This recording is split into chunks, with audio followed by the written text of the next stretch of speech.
다음 열어놓도록 하겠습니다.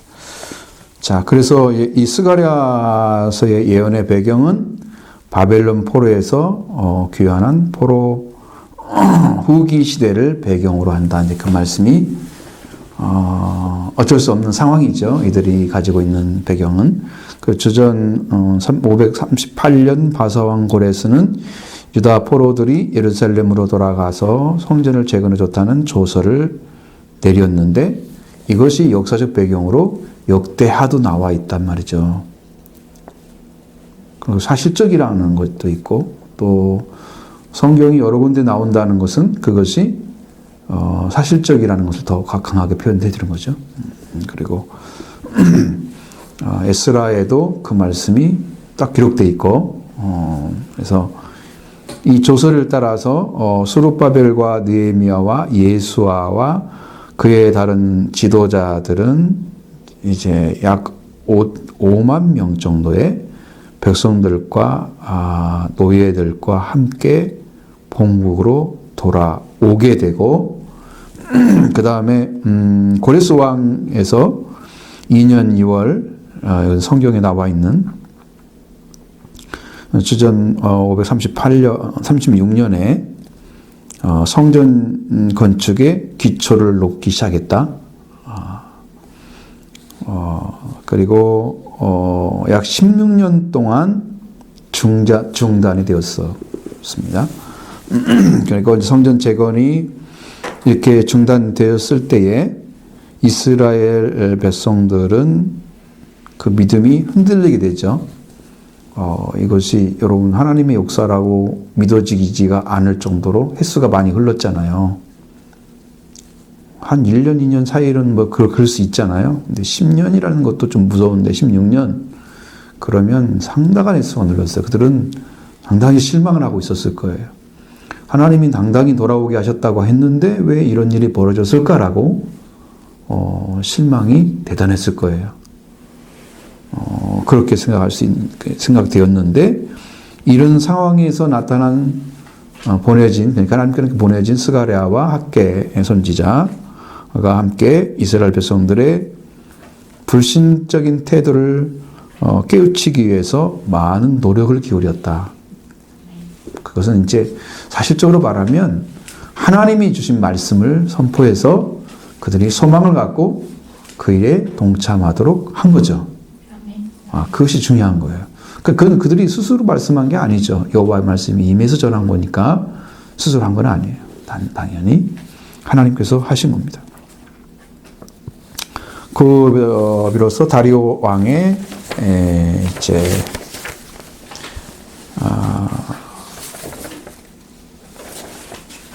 다리오 왕이 새로 즉위를 했습니다. 이제 522년 주전에 522년에 즉위를 해서 성전 재건을 허락한 지 다리오 왕 2년부터 성전 재건이 다시 시작됐다. 자, 그러니까 뭐 이 사람이 이 왕이 바뀔 정도까지도 세월이 흘렀다는 얘기잖아요. 그런 어떤 역사의 배경이 있어서 그렇지 상당히 큰 위기입니다. 만약에 그 성전이 지어지지 않았다 그러면 스룹바벨이 안 지어졌다 그러면 이스라엘 백성들은 중심이 없었을 거예요. 신앙의 중심이. 그럼 메시아 오심에 대해서도 맞이하기가 굉장히 어려웠을 것입니다. 근데 여기에서 이 다리오 왕이 나오는데요. 이 다리오 왕이 그 이스라엘의 왕이 아니잖아요. 아니죠. 예, 그 바벨론의 그 왕. 메데. 페르시아 왕이죠. 페르시아 왕. 그거 한번 찾아보시면 나와요. 성경에도. 근데 이분이 즉위를 해서 이게 다시 명령이 내려져 가지고 물론 이제 이 짓고 있는 동안에 그걸 방해한 사람들도 있지만 그걸 하기 위해서 노력을 기울인 사람도 있을 거 아니에요. 그걸 가가지고 또 이 얘기를 하고 이게 그게 아니다라고 설명해도 이게 지금 여러분 자기들이 보지 않는 한 다른 사람 말을 듣고 어떤 사람이 그 말을 들었겠어요? 신뢰가 가는 사람 말을 듣겠죠. 왕이 보냈을 때 네가 가봐라. 그랬을 때 진짜인지 봐라. 확인했을 때 그러니까 그런 사람을 중심으로 지금 보내는 거잖아요. 근데요, 포로에서. 이 이스라엘 백성이 그러면 페르시아의 그 속국이요. 그전 게 그 전에는 이제 바벨론 속국이었다가 나라가 바뀌면서 왕이 바뀌는 거죠. 페르시아 왕으로. 그렇죠. 바벨론이 망해버렸어요. 그 역사적 배경을 또 그렇기 때문에 왕이 바뀌어요. 근데 성경은 그런 걸 표시하지 않잖아요. 표현하지 않고 그냥 그 왕으로 써버리니까 그게 그 왕인지 이 왕인지 확인이 안 되죠. 그래서 우리가 공부할 것이 너무 많은 거예요. 사실은 역사만 배경 공부해도 6개월을 공부를 해야 돼요. 그걸 뽑아가지고 쭉 와가지고 연결 쭉 시켜보면 여러분이 이제 사무엘부터 시작해서 열왕기, 역대, 그 다음에 여기 포로기까지 합쳐서 느헤미야, 에스라 이걸 다 공부를 하면 쭉 공부를 해야 돼요. 그러면 방대한 일이 벌어질 거예요. 그것만 정리해놔도 여러분 헷갈리죠? 헷갈리지 않도록 딱 세워질 텐데 할 일이 너무 많아요. 자, 내용 전개를 보겠습니다. 8번 내용 전개. 스가랴서는 권면 1장 6절 1부터 6절까지 환상 1장 7절부터 6장 8절까지 이렇게 하고 심판과 구원에 대한 예언 9장부터 14장이 혼합되어 있다. 그러니까 여러분 두 가지를 보셔야 되는 거지.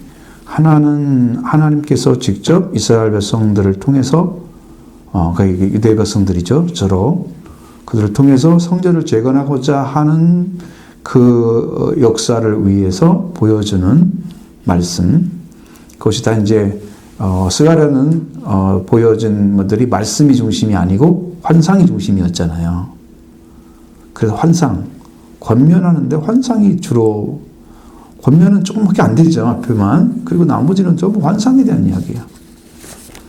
그리고 심판과 구원에 대한 것은 이스라엘 백성과 직접적 연관된 것도 있지만 우리 예수 그리스도 오셔서 메시아가 오셔서 해야 될 일도 말씀해주고 있어요. 그리고 혼합되어 있다는 것은 이제 그런 의미인데 심판도 있고 구원도 있고 우리가 그 당시를 생각하면 그렇게 될 수밖에 없잖아요. 그 당시 지금 이야기하는 거지 이루어진 걸 지금 말하는 건 아니잖아요. 그러니까 그때는 그렇게 봐야 되는데 이 가운데 주어지는 두 번째 주어지는 환상은 구약묵시문학의 백미로서 아주 그냥 굉장히 맛이 있다는 의미잖아요. 그래서 당시에 이스라엘에게 큰 소망을 주며 오늘 성도들에게 유익한 시사를 줍니다. 뭔가를 간접적으로 알려주려고 노력하는 거잖아요. 그것처럼 그 말씀이 그걸 준다. 그래서 9장부터 14장에 대한 경고와 더불어 미래에 대한 경고와 더불어 하나님의 백성들이 맡게 될 영광스러운 미래가 약속되어 있다. 근데 여러분 이게 지금 뭐하고 여러분이 맞아 떨어져야 이 말씀이 이해가 되겠어요? 어떤 마음이 가져져야 여러분이 그 말씀이 이해가 되고 따라가겠어요?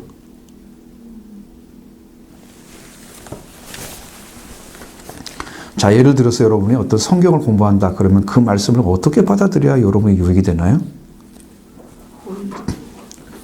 내가 그 역사적인 그 가운데 들어가 있다고 생각을 했을 때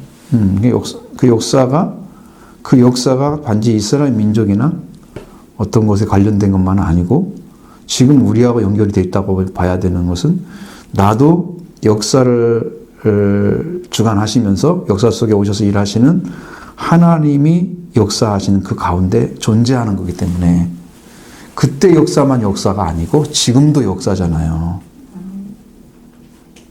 그런데 그때는 그때 한 일이야 라고 빡 치고 나와 무슨 상관이 있어 이렇게 거리감을 딱 두거나 너무나 오랫동안 오래전의 일인데 530 몇 년들? 508 그러면 우리하고 무슨 상관이 있어?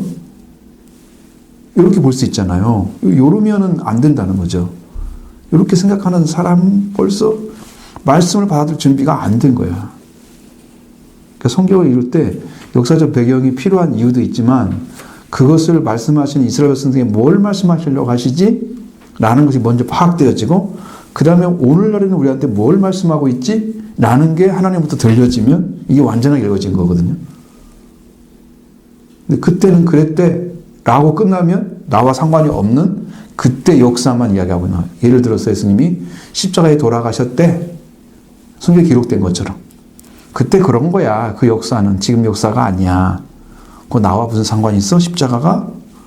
이렇게 하면 신앙이 돼야 안 돼요. 안 돼요. 잘 봐요. 그러니까 지금 이게 역사 갖고 얘기하지만 동일한 지금 그런 방법이란 말이에요. 신앙은. 그럼 또 한 가지. 여러분이 이제 뭐 역사 가운데 일을 하시지만 하나님이 하셨어요. 하나님이 세우셨어요. 하나님이 역사했어요. 하나님이 주관하고 계세요. 이렇게 우리가 고백을 하거나 그걸 알고 있단 말이에요.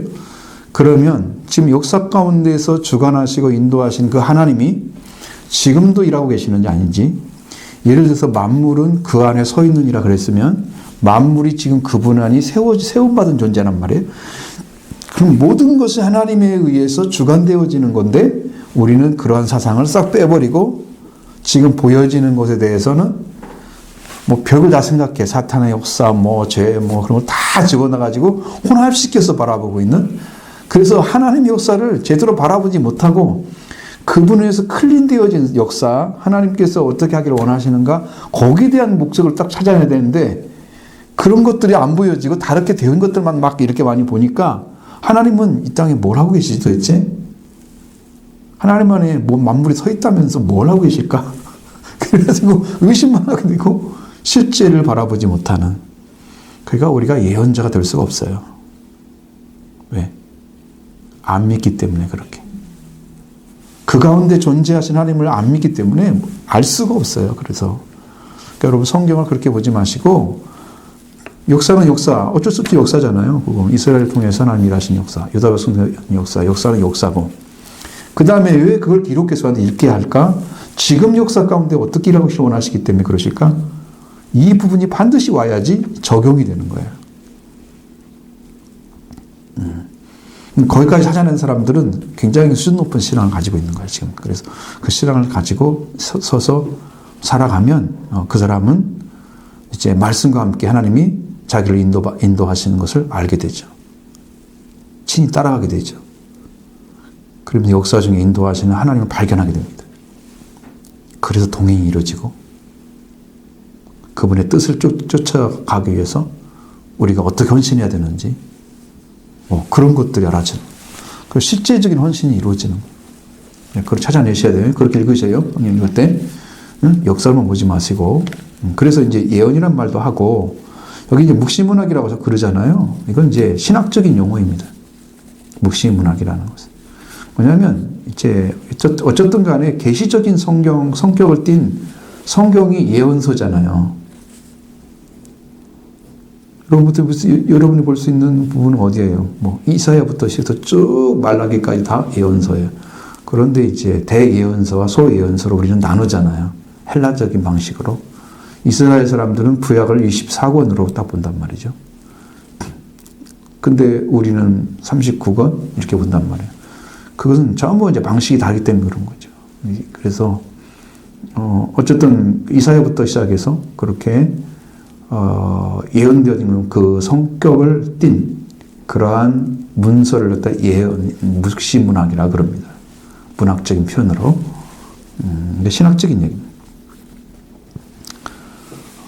여기에서 그렇게 이제 하나님께서 보여주는 것들, 하나님의 백성들이 맡게 될 영광스러운 미래가 약속되어 있다. 그러면 여러분들이 바라봐야 될 가장 중요한 핵심은 뭐냐 그러면 하나님이 약속하신 것입니다.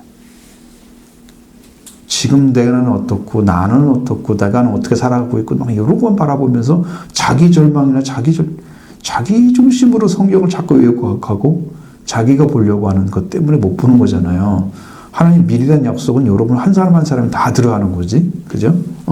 나 혼자 지금 이 세상에 있는 나 혼자를 위해서 존재하는 건 아니잖아요. 예수 그리스도는 그게 맞아. 예수님 혼자를 위해서 존재하는 거야. 다. 제사도 다 그것도 있었고 절기도 예수님 때문에 있었고 그 예수님은 다 이루셨잖아. 그러니까 그 예수에 대한 이야기가 맞아. 성경 이야기가. 그 우리는 예수님이 아니잖아. 그러니까 그렇게 보지 마시라고. 역사를 볼 때 명확하게 하나님이 이렇게 할 거라고 하는 것에 대한 미래의 비전을 보여주면 나도 그렇게 되는 자리에 같이 들어갈 거야. 라는 믿음을 가져야 되는 거지. 그죠?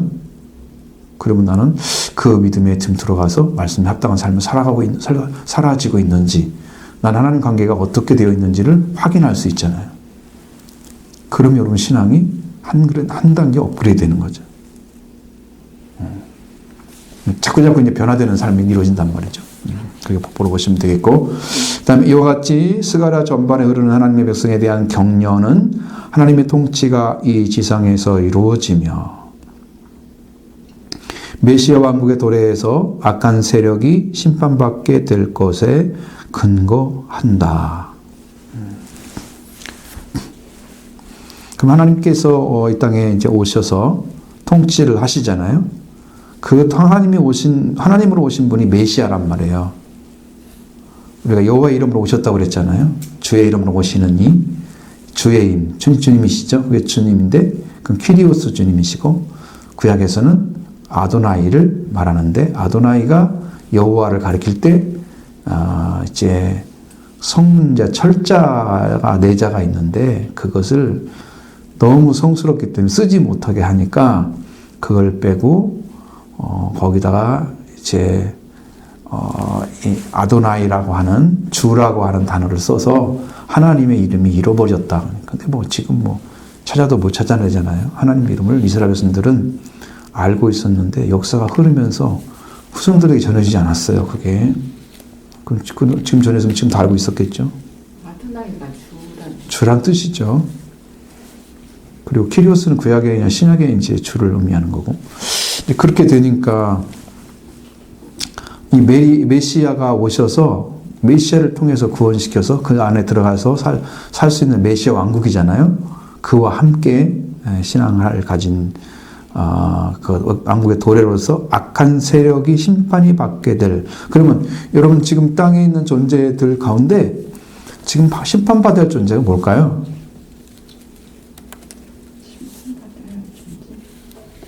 응? 믿음 없으면 심판이에요. 자기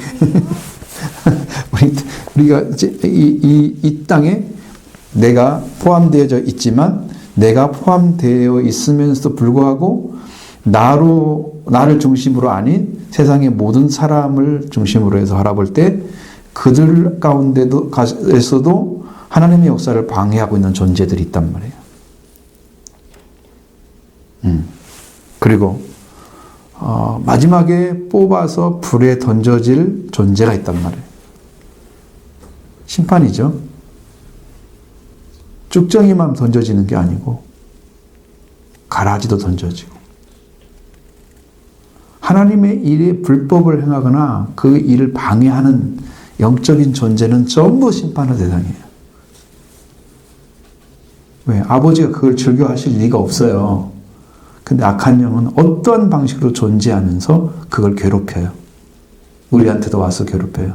생각 하나도 바꿔놓고 막 힘들게 하는 것들은 전부 그 악의 세력에, 또 우리가 하나님 말씀 따라갈 수 있도록 성령은 도우시지만 악한 영혼을 방해한단 말이에요. 그것들을 그냥 살려주면 안 되죠. 그와 더불어서 그렇게 그 문화와 따라가고 그 문화에서 살아남아있던 자들도 다 심판의 대상이겠죠. 하나님 안 따라오고 말씀 따르지 않는 자들도 심판의 대상입니다. 그것을 말해주고 있다는 거예요.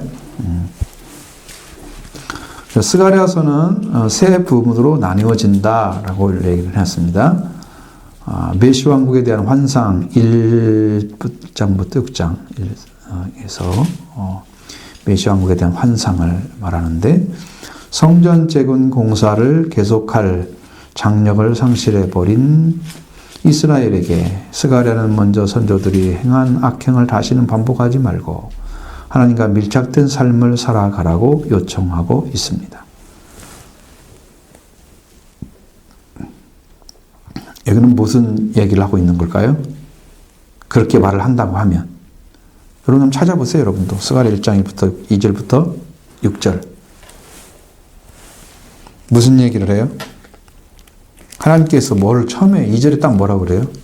하나님이 그냥 진노하셨다고 그러잖아요.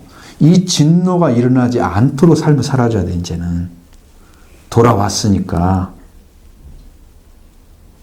이게 중요하잖아요. 선조들의 악행, 무엇을 잘못했어요? 잘못된 삶, 나쁜 삶을 살았어요. 성전 건축을 하라고 명령을 했는데 그걸 중단했어요. 아니, 여기는 이제 그 말이 아니고 선조들, 지금 있는 사람들이 아니고 왜 바벨론 포로가 됐을까라는 거기에 포커스 맞춰 있죠. 하나님만 믿으라고 했는데 하나님을 안 믿고 이웃 종교들을 믿었어요. 우상을 네. 하나님 대신에 네. 섬겨지는 그런 하나님을 놔두고 하나님 대신 형태를 만들어 섬기는 게 이제 형상을 만들어 놓지 말라 그런 거잖아요. 하나님을 비켜내 놓고 섬기는 것이 우상이에요. 형상도 만들지 말고 우상도 만들지 말라 그러잖아요. 하나님이 있는데도 하나님처럼 섬기는, 하나님을 믿으면서 누굴 섬기고 있는 거야. 이거 문제잖아요. 이 형상을 만들어가지고. 그런데 이제 하나님 없어. 그냥 이게 하나님이야. 그럼 우상이 되어버리는 거야. 그럼 여러분은 뭘 섬기고 있어요? 형상도 만들지 말라고 그랬잖아요. 하늘에 있는 형상이나 땅에 있는 거지. 땅 아래에 있는 어떤 형상도 만들지 말며 거기에 섬기지 말고 절하지 말라고 얘기하고 있잖아요. 그런 것들이요. 그러니까 하나님의 다른 걸 섬길 수 있는 준비, 마음이 열어졌다면은 지금 뭐가 사라진 거예요? 여러분이 내가 적어도 하나님만 섬겨야 돼라고 결정되어지는 신앙이 어떤 신앙이에요?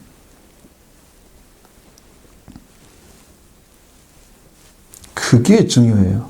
여러분 바벨론 포로로 갔을 때도 다니엘 같은 사람이 왜 하나님만 섬기겠다고, 우상의 제물에 안 먹겠다고 왜 그렇게 해요?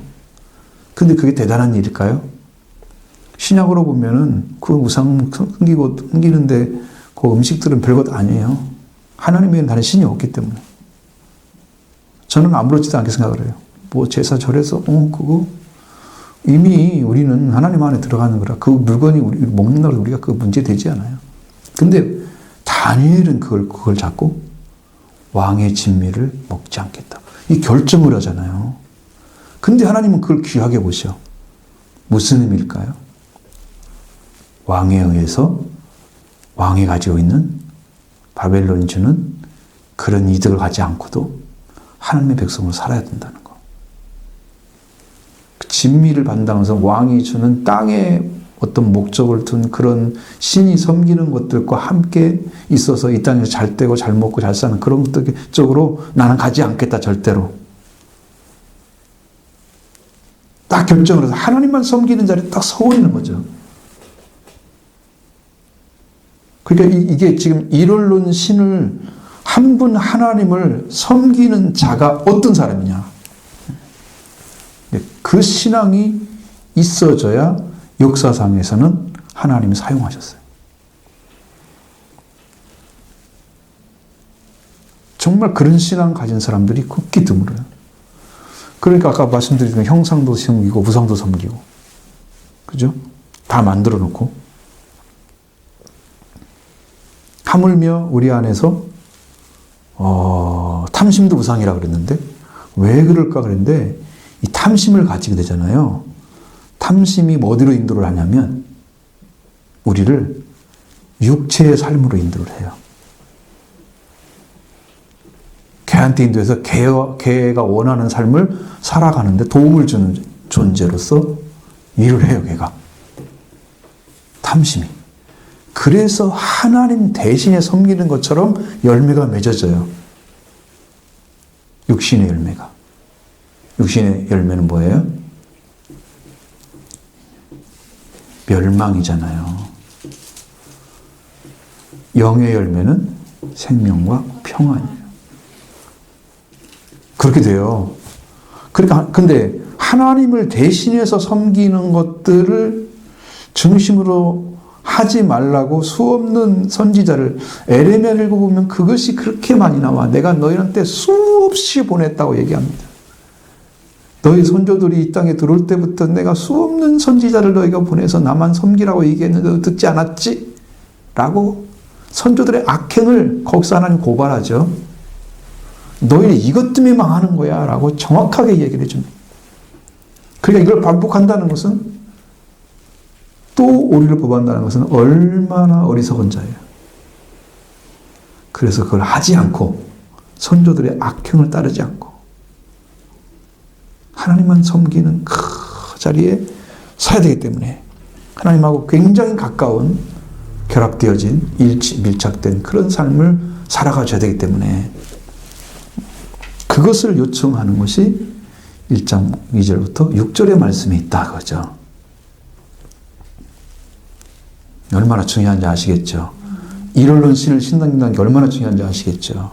한 분만 섬긴다는 거, 다른 우상이 없다는 거, 하나님 한 분이 찾아져야 돼요. 그래서 여러분한테 그게 진짜 믿음이에요. 그러면 하나님 대신 예수 그리스도 오셨잖아. 하나님 자리에 오셨잖아. 똑같이. 그럼 예수님의 말씀을 따라서 자기를 부인하고 십자가 지고 따라가면 우리가 예수님이 이루신 그 구원의 능력을 다 사용할 수 있게 되는 거예요. 부활도 이루어지고 우리가 영생 얻는 영 생명 다 갖게 되고 의는 당연히 오게 되고 예수님이 우리한테 주고자 하는 열매, 온갖 열매들 다 가질 수가 있게 되는 거예요.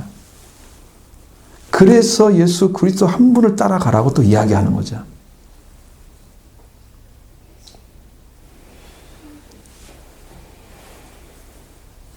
그러니까 우리가 얼마나 절실하게 하나님 바라보고 있는가 보시죠.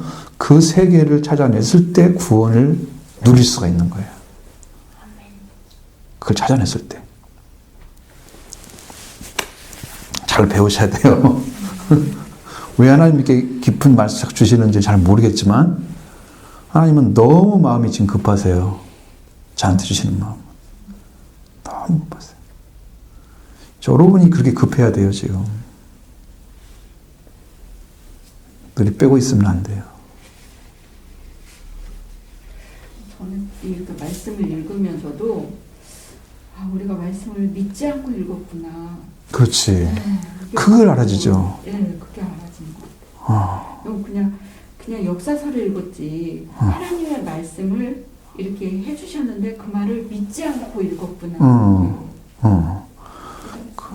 그렇지. 그게 왜 그러냐면 왜 의무적인 것도 있잖아, 사람이라는 게. 근데 우리 성경을 읽을 때는 아까 말씀드린 것처럼 정확하게 하나님으로부터 그 역사에는 반드시 필요하기 때문에 주신 거란 말이에요. 그죠? 그리고 성경을 더 이상 만들지 않잖아요. 안 만든다는 것은 그 말씀으로도 충분히 예언된 말씀으로도 이 세상에 적용할 수 있기 때문에 안 만드는 거죠. 속편이라는 존재가 않죠. 성경은 그냥 이것만 딱 있는 거지. 근데 그 안에 다 들어있거든요. 근데 그것을 하나님이 주신 말씀 안에서 내가 찾아 읽어야 되는데 이 땅을 바라보는 시각에 하나님 없이 주권자라 바라보지 않고 그냥 그 중에 한 분으로 생각하거나 그분이 우리 이 땅을 다 준비하고 존재하고 이렇게 해서 움직이시고 역사를 주관하시는 그 하나님으로 고백되어지면 그 하나님이 지금 일하고 계신데 그것을 내가 믿지 않고 있는 한 하나님의 역사를 이 땅에서 이뤄갈 수가 없어요. 하나님의 뜻을 안 이루어져요. 성경도 하나님 주신 말씀이야 라고 했을 때 그분이 누구야? 그분이 어떤 분이야? 나에게 왜 이 말씀을 주셔? 역사에는 왜 이 말씀을 주셨지? 나는 또 나를 그 자리를 찾아서 세워진단 말이에요. 그런데 내가 그 말씀을 읽으면서 내가 서야 할 자리를 찾는 어떤 관계에서 이분들이 복을 받고 어떤 관계에서 저주를 받고 멸망을 당했는지 알 수 있잖아요. 그런데 하나하나가 영으로 알아질 때 영으로 알아진단 말을 잘 쓰셔야 되는데 하나님의 영으로 오셔서 그 말씀이 여러분에게 다시 선포되는 거. 알아졌을 때 그때 여러분이 그걸 먹고 마시는 거죠. 그게 정말 꿀같이 단 생명의 말씀이 되는 거죠. 그걸 지금 주시는 거죠. 말씀 안에서는 계속 주고 있지만 이제 우리가 이제 그것을 소화시키는 능력이 이제 더 새로워지면 그 뭐냐면 여러분이 성경을 알게 될 때 예수 그리스도 속죄와 부활이 오잖아요. 그럼 거기서 뭐가 오냐면 이해력이 터져요. 이해력이 굉장히 우리가 지각하는 능력이 없다고 그러잖아요. 지각하는 능력, 이해력이 밝아져요. 새로워져요. 그랬을 때 성경이 이해하는 것이 폭이 딱 커지면서 알게 되는 거예요. 성경이 알아지는 거예요. 믿어지는 거예요. 거기에 하나님께서 말씀해 주시면 완전히 세워지는 거예요. 강력하게. 그러니까 그 말씀을 통해서 세워지는 거예요, 우리가. 그러한 역사를 행하시기 위해서 성경을 주신 건데, 근데 그 목적을 찾아가는 사람들이 많지 않은 것은 사실이에요. 어쨌든 오늘 하나님 주시는 말씀이니까 저는 그냥 선포하는 겁니다. 저는 자, 그래서 2절부터 6절의 말씀이 그런 것들. 그래서 이제 4절에도 뭐라고 써 있어요? 4절에도 본받지 말라고 그러잖아요. 어떤 일 때문에 그럴까요? 외쳐서 만군의 여호와께서 말씀하시기를 너희는 악한 길을 그 행위를 떠나서 여호와께 돌아오라 하셨다. 그렇죠? 듣지 않았어. 근데 귀를 기울이지 않고 그렇게 한 그 사실을 너희들은 본받지 말라고. 너희 조상이 영원히 살겠느냐? 그렇게 물어보잖아요. 너희 선자들이 영원히 살겠느냐? 그들도 죽었고 선자도 죽었어. 이제 그들이 안 남아 있잖아. 그래도 어떻게 해야 돼? 그러니까 너희들은 선자들이 명령한 법들과 아직 어찌 조상들에게 임하지 아니하였느냐 다 말씀하셨고 얘기했는데 어떻게 했을까? 그들이 돌이켜지를 만군의 여호와께 우리 께서 우리 길대로 우리의 행위대로 우리에게 행하시려고 따신 것을 우리가 의행하셨도다 하였느니라. 그러니까 하나님 원하신 대로 하게 되면 순종했으면 이 문제가 없어졌죠. 그걸 하나님 원하시는 대로 하게 됐다는 것은 그들이 순종하지 않았다는 뜻이죠. 결국은 하나님 원하신 대로 했다. 그러면 자기들이 잘못한 것은 쏙 빼고 하나님이 이렇게 하신 거야. 우리 바벨론 포로되게 만들었어. 이렇게 얘기하면 큰일이잖아. 회개하지 않는 거잖아. 우리가 이렇게 악을 저질러서 하나님 죄를 범했기 때문에 우리가 이렇게 포로가 됐습니다. 자기 죄를 먼저 고백해야 하나님께 돌아갈 수가 있죠. 그 얘기를 좀 하고 있는 거예요. 일단은 이런 서론적인 언급은 이어 나오는 8가지 환상과 상징적인 행동을 보여주는 동기와 그 해석 원리가 무엇인지를 밝히는 주요 관건이 됩니다. 이어져 8가지 환상 아래 나오니까 그건 필요 없고, 우리 환상들은 앞으로 임하실 메시아의 사역에 대한 것, 하나하나가 다 메시아가 와서 하실 일과 연결된 부분도 있겠고요. 초림이라고 써 있잖아요. 이 땅에 예수님이 오셔서 해야 될 일, 메시아 첫 초림이죠. 그 다음에 다시 오실 메시아에 대한 명확한 구분이 있으면 좋겠죠. 근데 그것이 주어지지 않았단 말이에요. 어떤 것이 초림이 가는 건지, 어떤 게 초림이 가는 건지를 잘 알아보지 못하겠다. 그래서 성경을 연구하는 그분들은 이제 전문가들 수준이니까, 그런 여러 가지 배경들을 종합해서, 해석을 하잖아요. 그런 것들이 이제 주의 집이나 해석서 이런 데 나와 있는 거죠. 성경주의. 그 역사적 의견들을 들어볼 만하죠. 왜? 우리보다 연구를 많이 했으니까. 역사적 배경을 잘 모르는데 역사적 배경을 알고 하잖아요, 분들은. 그러니까 훨씬 정확할 수 있어요. 대신 이제 하나님 다시 우리한테 그 말씀에 대해서 우리한테 가르쳐 주시기만 하시면, 열어주시기만 하시면 그게 완전한 거죠.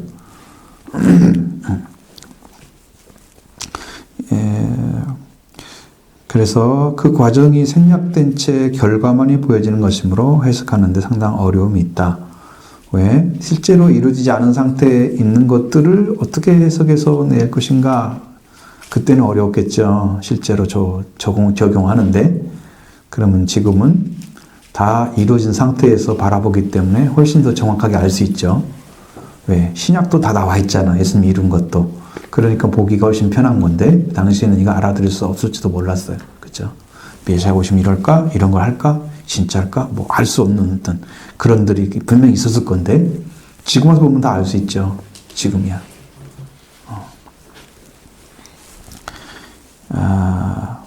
1장부터 5장은 위로적인 성격을 띠고 있다 그러고, 그 다음에 6장부터 8장은 심판적인 성격을 띠고 있다.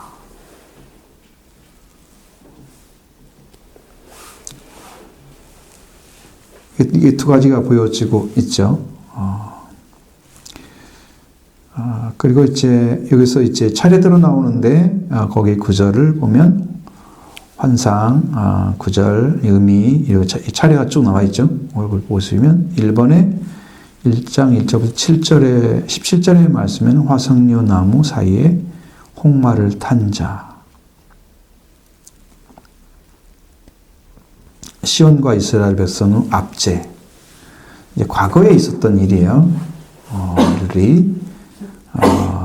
이제 이스라엘 백성들이 하나님께서 원하시는 방식대로만 돌아와 있으면 하나님은 그들을 절대 멸망의 자리에 세우지 않으세요. 반드시 일을 하셔야 되기 때문에 그들을 세우셔야 되겠죠. 네. 이런 모습이 나타나면 분명하게 옳지 않은 것들을 지금 제거하는 그런 일이 하고 있거든요. 이스라엘 백성들에서 화석나무에 홍마를 탄 자가 하고 있거든요. 이걸 찾아서 얘기하면 여러분 시간이 없을 거고요.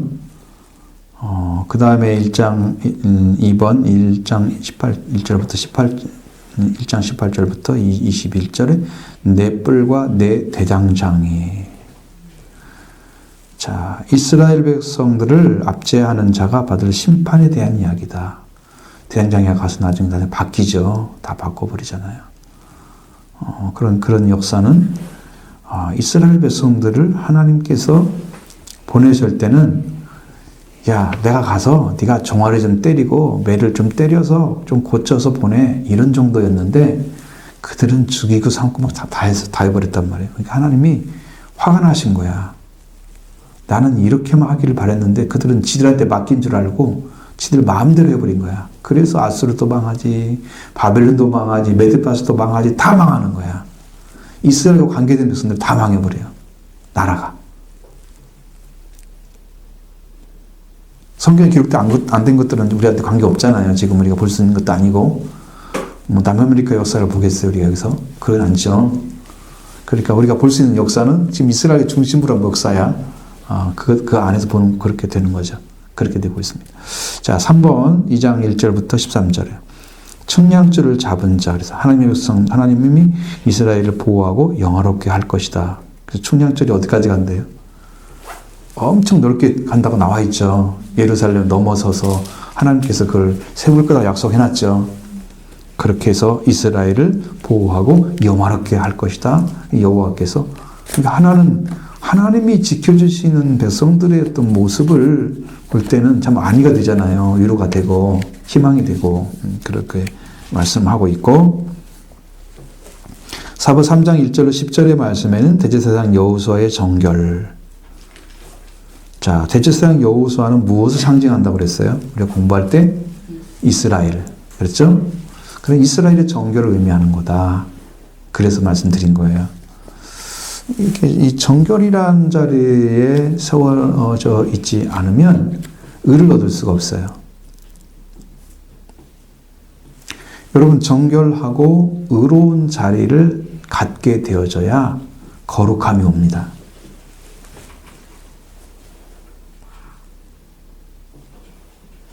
정결해야 되겠죠? 깨끗해야 정결해야 돼요. 그리고 의로워야 되죠. 옳아야 되죠. 그것이 하나님 편에 옳아야 되죠. 그래서 전혀 문제가 없어 하나님께 드리기에 거룩하게 구별한 거죠. 구별되는 것입니다. 하나님께. 그래서 정결이 필요한데 한 것이고 5번 스가랴 4장 1절에서 14절의 말씀은 순금금대를 말씀했습니다. 자, 여기에는 이제 두 선지자가 나오죠. 두 선지자.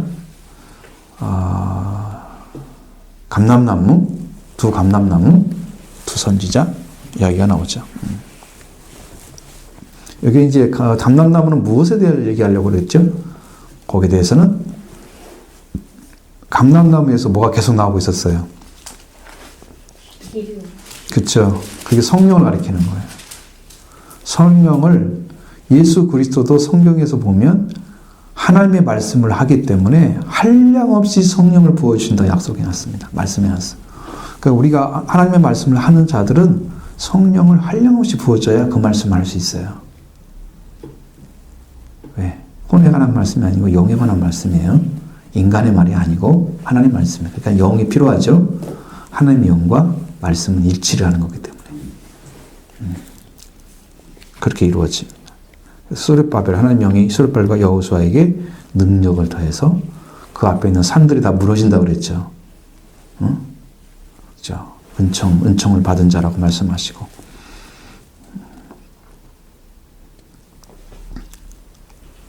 자, 6번의 5장 1절부터 14절의 말씀, 5장 1절부터 4절, 날아가는 두루마리. 거기에 뭐가 써 있었죠. 나중에 어떤 가정으로 들어가죠, 집으로. 이 개인의 죄에 대한 심판을 말씀하려고 하는 거예요. 집으로 임한단 말이에요, 그것이. 나중에. 응?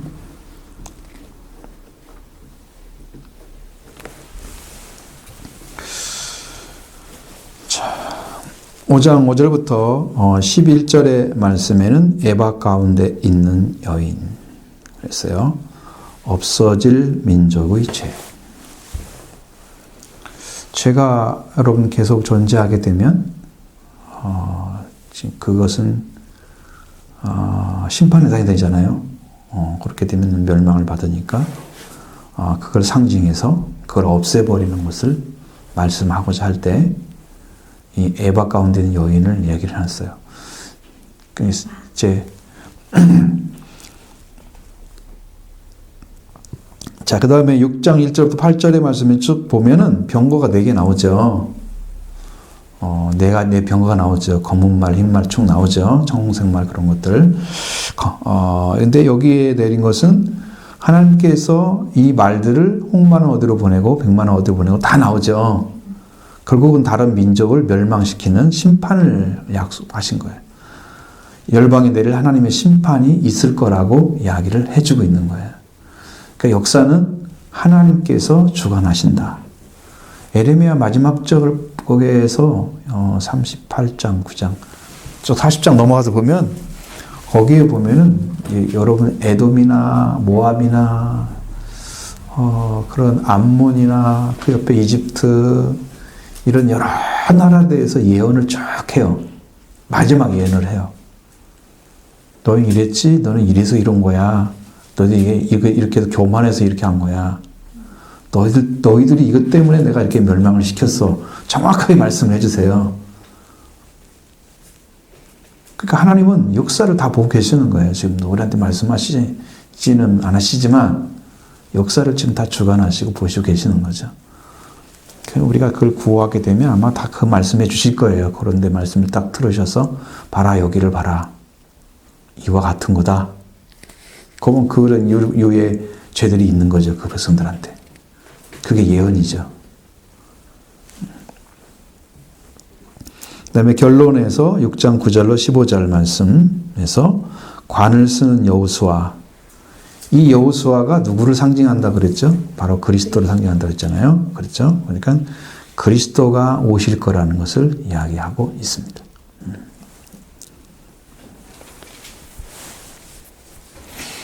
그 다음에 현재의 명령 7장 8장의 말씀은 과거 재난을 당했을 때 제정되었던 금식 제도가 계속 지켜져야 하는지에 대한 질문을 던지죠.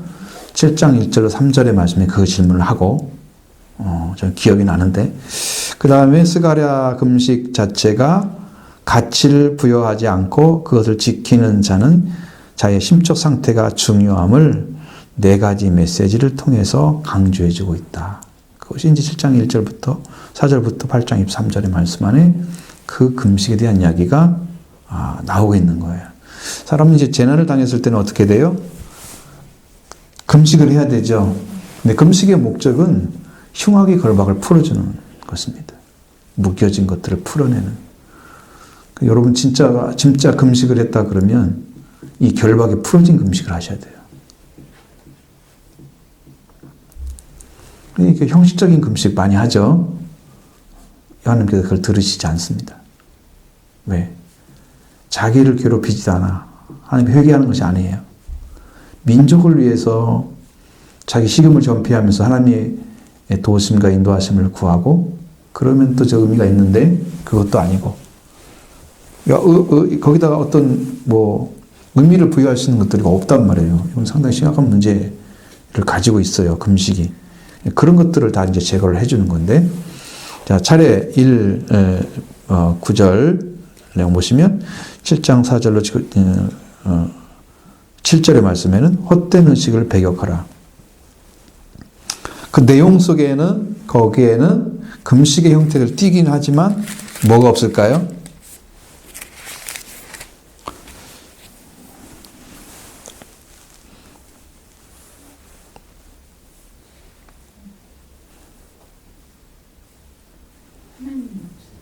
그러니까 이스라엘 백성들이 나왔던 달이나 그때 금식하는 달들이 있었죠. 따로따로.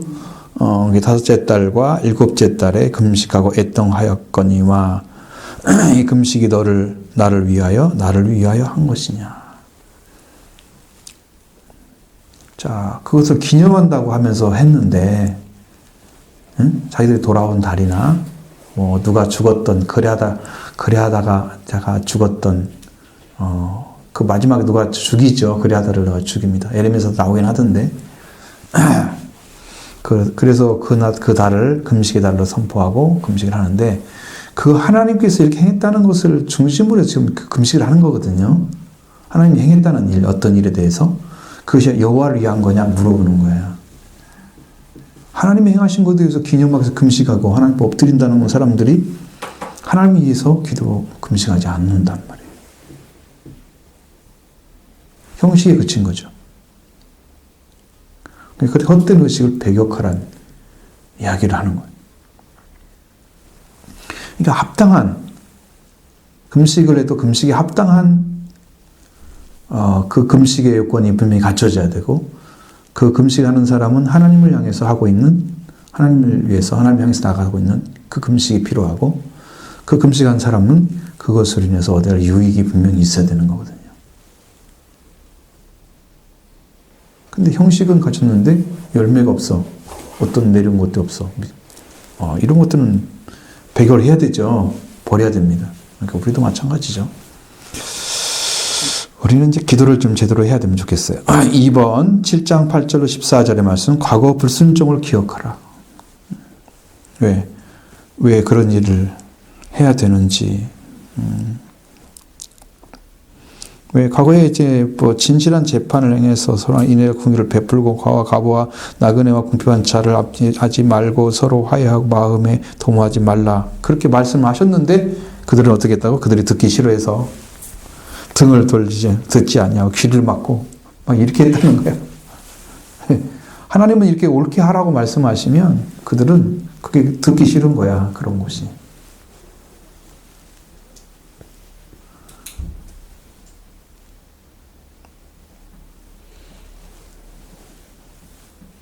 이스라엘 백성들한테 하나님이 뭐라고 지적했습니까? 광야에 있을 때 이스라엘 백성들을 향해서 이들은 뭐가 곧다고 얘기했죠. 그러니까 순종할지 모르는 그런 백성들. 이야기해도 그분이 누군지를 모르고 그분이 어떤 분인지를 모르고 그 앞에 순종하지 않는 겸손함이 없는 목이 곧은 백성들. 겸손하지 않다는 의미입니다. 과거에 불순종했던 것들을 기억하면 우리는 그걸로 눈물을 지으면서 회개를 해야 되겠죠. 그리고 계속해서 회개의 길을 걸어야 돼요. 3번 8장 1절 17절의 말씀은 이스라엘의 회복과 위로. 이제 하나님께서 어떻게 해주겠다. 그들을 중심으로 어떤 일을 해주겠다. 이제 약속을 하시는 거예요.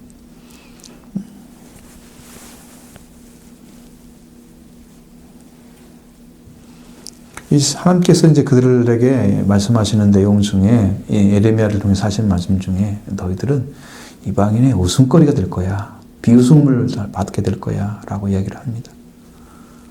왜? 여호와가 그렇게밖에 안 됐니? 라고 비웃음 받는 그런 일들이 벌어지게 되죠. 그런 것들이 다 저주와 속한 건데 이 저주가 복이 되게 하시고 이스라엘 백성들을 다시 예루살렘 여족에게 은혜를 베풀기로 뜻하였다. 그러니까 너희는 두려워하지 말라. 하나님께서 위로를 해주시고 계시는 거예요. 회복과 위로를 주시겠다. 왜? 과거의 잘못은요, 회개하면 사라져요. 돌아오지 않으면 그대로 있어요. 그러니까 이제 이 백성들이, 자, 여러분도 기억하셔야 할 것은 피를 발라주잖아요. 그러면 피가 발라주면 죄를 사는 거잖아요, 그게. 네. 자기 회개가 없는 사람들이 구원받기가 쉬울까요? 어렵겠죠. 자기 회개가 있어야 됩니다. 그러니까 지금 여러분 피를 발라주니 계속 하고 있단 말이에요. 지금도. 근데 이제 그런 은혜를 경험해 가려면 여러분들이 회개하고 들어오셔야 돼요. 하나님 앞에 들어서 예수 그리스도 만나면 여기서 하나님이 큰 호흡을 하시겠죠. 이제 기쁨을 얻으시겠죠. 이제 내가 너희를 알았다. 우리를 붙잡아 주시고 안심하실 거예요.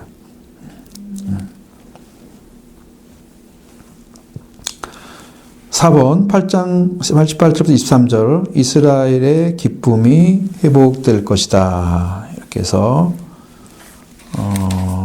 이제 계속해서 말씀을 하고 있습니다.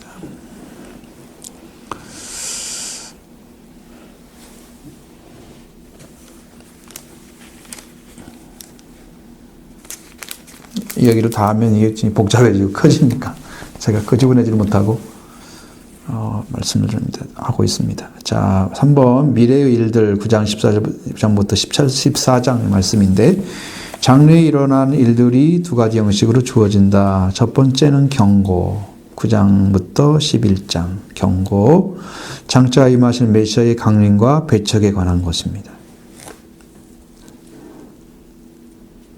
메시아가 오시면은 그 메시아를 그대로 받아들일 수 있을 건가? 그대로 하나님께서 원하시는 대로 그 백성들이 그대로 따라서 이스라엘 백성들이 그 구원의 길에 같이 서서 갈 수 있는 사람들인가 아닌가 이제 그것이 이제 중요한 포인트인데 이스라엘 백성들이 그 하나님 백성으로서 마땅한 자리를 잃어버림으로써 그러니까 예수 그리스도가 오셔도 그가 메시아인지 알지 못하고 그를 영접하지 않거나 또 예수님이 증거해서 내가 하나님의 아들이야 내가 그리스도의 왕이야 아무리 얘기해도 받아들이지 않거나 이건 다 준비가 안 된 거잖아요. 그렇게 될 거라는 거야. 메시아 강림하셨는데 배척을 하는 거야. 말을 해도 말을 무슨 말인지 알아들으려고 하질 않아. 왜? 나는 네가 메시아가 아니었으면 좋겠어. 어디 나사렛에서 선한 것이 나와서 도대체 메시아가 그런 시골에서 나올 수가 있어? 예수님이 베들레헴에서 나왔다는 사실을 모르잖아, 이 사람들은. 태어나셨는데 성경대로. 비가서 5장 2절의 말씀대로 일어났잖아요. 그렇게 하셨어도 그분이 그분이라고 인정하지 않는 배척을 해. 버림받아. 메시아를 버리게 되면 그 다음에 어떤 일이 그들에게 오는 것이 마땅할까요? 메시아를 버렸으니까 어떤 일이 오는 게 맞아요? 그렇죠. 메시아 버림에 대한 심판을 받는 게 맞아요. 무지한 죄를 죄 있는 자처럼 버리면 그 죄가 누구한테 가요? 범죄 행위는 반드시 이스라엘 백성에게 간단 말이에요. 그것은 누구도 막을 수가 없는 거야. 사실이야, 사실. 그래서 그 배척을 하는 것에 대해서는 이야기 쭉 해주는데 두 번째 경고는 11장 14장에서는 메시아의 재림과 통치에 대한 것이다. 이제 그야 신약에서는 메시아를 버렸단 말이에요. 일차적으로 임재를 재림 강림을 하셨는데 첫 번째 배척을 당하셨고 그러면서 그 백성들에게서 구원이 시작됐지만 이 구원이 이방인으로 다 넘어갔죠. 바울도 이방인의 선교를 중심으로 사도행전에서도 나오겠잖아요. 베드로 구원의 역사를 끝나면서 이제 사도 바울이 13장부터 등장을 하기 시작해서 사도 바울의 역사로 이방인의 복음에 대한 역사만 남아버려요. 그러니까 끝까지 복음 전파되는 사도행전의 그 말씀 1장 8절의 말씀이 이루어지도록 하는데 목적을 둔단 말이에요. 그러니까 그것이 이제 이방인들이 구원받는 일까지 완성되어져야 이스라엘 백성들이 이제 구원을 완성시켜서 메시아를 통해서 구원이 이 땅에 완성되면서 이제 하나님의 어떤 목적이 완전히 성취되는 일이 벌어져요. 그러니까 성경은 그렇게 두 가지로 그냥 버림받는 메시아와 다시 오셔서 심판하시는 메시아 나오는데, 그러면 두 번째 오실 때는 첫 번째는 구원을 위해서 오셨지만 두 번째 오실 때는 심판을 위해서 오신단 말이에요. 완전 정반대의 재림이시란 말이에요. 그러니까 그때는 이 죄를 범해서 죄 가운데 있는 자들을 위해서 오신 그 예수야가 이제는 죄를 구원할 수 있는 기회를 충분히 주시고 마지막까지 채우시고 그 원하시는 자들이 다 들어올 때 채우시고 그 다음에 이제 마지막 오시니까 그때는 심판을 해도 아무도 핑계할 수가 없게 하시기 위해서 완전한 시간을 주시고 지금도 주고 있거든요. 시간을 딱 주신 다음에 이제 이게 끝이다. 그때는 누구도 왜 나를 구원 못하게 하셨느냐고 못 받게 해줬냐고 물어볼 수 있는 사람이 아무도 없어요. 핑계 댈 수가 없게 만들어줘. 지금 복음이 전해지고 그렇게 좀 전해지고 있어요. 지금 이제 자 9분 보겠습니다. 첫 번째 경고 오면 9장 1절로 8절의 말씀 이웃나라는 멸망했으나 이스라엘은 보호된다. 철저하게 그렇게 하십니다. 에레미야도 딱 그게 나오는 게 저는 아주 충격적으로 받아들였는데 에레미야가 내가 너 봤지? 모든 나라가 망해도 너희들은 내가 망하지 않게 할 거야. 딱 그 결정을 해줘요. 야, 그래서 이스라엘이 위대하구나. 하나님의 약속이 있는 나라야. 그 2000년 가고 세월이 있는데도 불구하고 안 없어져. 그 민족이 안 사라져. 지구상에서. 어떻게 하여튼 미국이 어디 프랑스, 영국 어떤 나라를 통해서 다시 나라를 찾아줘. 역사적으로. 땅도 아닌 것 같은데 들어가서 자기 나라를 세워. 좀 그러고 있잖아요. 그 나라가 세울 줄 아무도 몰랐죠. 물론 총칼로 지키고 있어요, 지금도. 네. 언제든지 싸울 수가 있는. 다 성경에 보면은 이스라엘을 중심으로 세계가 움직인다고 알 수 있어요. 하나님은 그렇게 움직이고 계셨어요. 그래서 이스라엘을 어떻게 짓밟으려고 하고 어떻게든 이스라엘은 하나님 중심으로 승리해야 되고 이 싸움이 역사적인 싸움인 거예요. 역사 이스라엘 백성들이 버림받게 될 때는 그렇게 부상을 당했기 때문에 그렇지 하나님은 대부분 다 보호해 주셨단 말이에요. 자, 그래서 이스라엘은 보호된다 그랬어요. 그 다음에 9절 10절에는 메시아께서 시온에 임한다고 말씀하셨어요. 그럼 만약에 이제 여러분들에서 또 예수님이 어디 오시냐고 물어보면 어디 온다고 말을 해야 돼요? 감람산 아시죠? 시온이 있는 감람산. 거기에 양발을 딱 쓰고 서 계신다 그러잖아요. 근데 그런 사실을 인정하지 않고 며칠 날 오니까 흰 옷 입고 어디 산에 모이라 그래가지고 우리나라 그런 거 많이 했잖아요, 과거에. 그렇게 우리 민족만 위해서 오시게 되면 안 되죠. 그것도 하나님께서 명시한 그런 곳이 아니고, 그리고 내가 그리스도다 해서 많은 사람들을 미혹하게 될 거라고 그랬잖아요. 그런 일들이 지금 세계상에서 벌어지고 있잖아요, 역사적으로. 그리스도는 절대로 사람으로 오시지 않을 것입니다. 그런 영으로 오실 것입니다, 이제는. 완전체로. 사람들이 스스로 생각하는 그런 메시아 아니에요. 이제는 완전한 왕이기 때문에 다스리는 분에서 올 것입니다. 옛날에는 손을 잡을 수 있는 곳에 가까이 오셔서 이렇게 말씀하시고 이렇게 하셨지만 이제 오시면 그렇게 오지 않습니다. 그러니까 이제는 그리스도가 있다고 하는 것은 전부 거짓말이라고 생각하면 돼요. 그걸 따라간다는 것은 성경의 말씀을 잘못 읽고 있는 거예요. 그리스도가 아니고 거짓 선자들 많이 일어나서 유혹하게 할 거다. 많은 사람들 미혹당할 것이 성경에 예언되어 있기 때문에 따라갈 일이 없어요. 자, 그 다음에 이스라엘 9장 11절 17절의 말씀은 이스라엘 대적을 이기고 영광을 누린다. 그러면 이스라엘 백성들이 멸망을 당하면 하나님의 약속은 사라지는 거잖아요. 그러니까 예언의 말씀도 이렇게 이루어졌고 지금 예언도 이루어지고 있는 거죠. 그들이 대적을 다 이기고 영광을 누려야만 되는 거예요. 그래 메시아가 오시죠. 그 다음에 10장 1절로 11장 13절의 말씀에는 메시아의 축복, 메시아가 오시면 어떤 복이 내려지는지를 쭉 이야기해 놓고요. 그 다음에 또 다시 이제 메시아 배척받는 모습이 나타나요. 11장에서 4절로 7절에 하여튼 메시아는 그냥 순탄하게 가신 길이 없어. 다 사람들이 자기가 옳다고 생각하는 것이 메시아야. 이를테면 성경의 기준으로 하지 않아. 내가 원하는 게 메시아야. 다윗처럼 좀 나라를 세웠으면 좋겠어. 자기 나라, 자기 원하는 메시아야. 하나님이 보내신 메시아를 만나야지 자기가 원하는 메시아는 오지 않아요. 메시아가 와가지고 아무도 않잖아요. 누가 보기에 이스라엘 백성들이 정치적인 입장에서 볼 때는 아무도 하지 않아요. 한 사람도 모여가지고 독립운동 한 적도 없죠. 아무도 안 한 거잖아.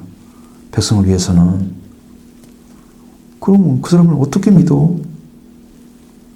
그 요한이 와서 이제 물어보잖아요. 당신이 오실 분이 당신입니까? 아닙니까? 물어보니까 봐라. 내가 병자도 고치고 이렇게 눈먼 자도 눈뜨게 하고 다 이렇게 이제 그런 얘기만 해. 가난한 자에게 복음이 전파되고 다 그런 얘기만 해주는 거야.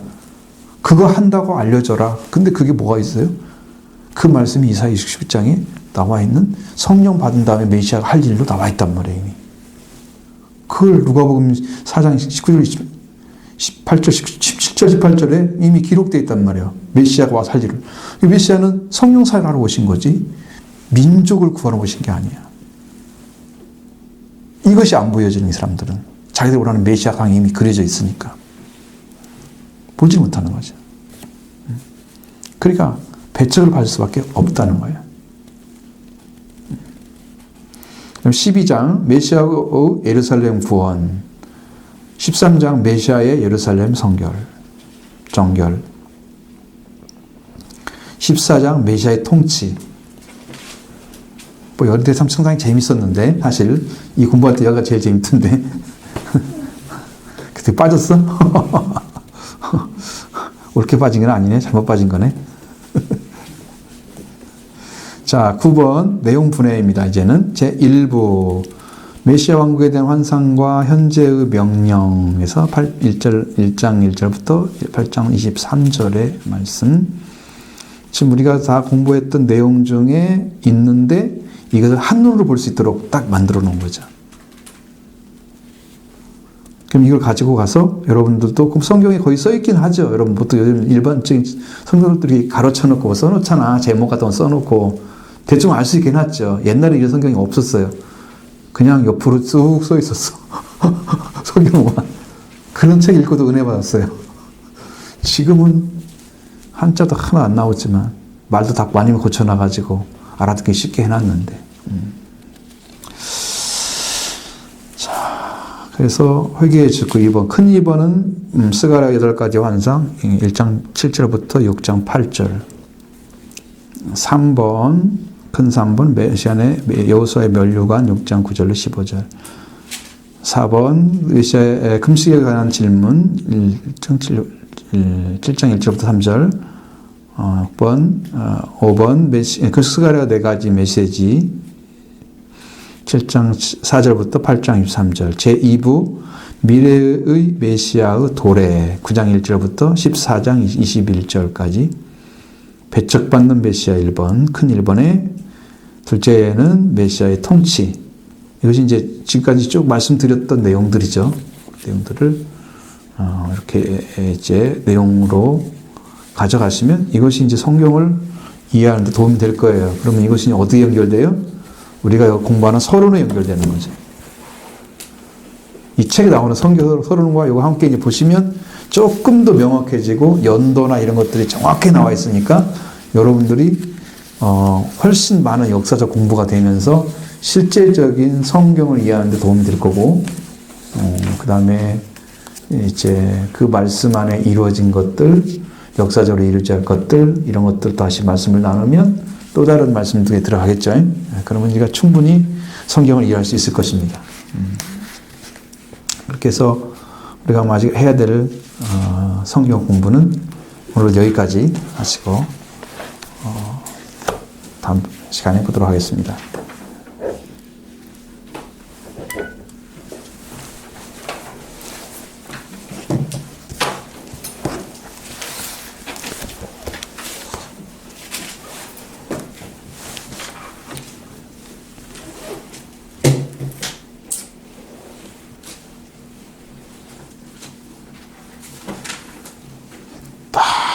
요게 이것이 딱 3번 들어가야 돼. 5분이야 5분.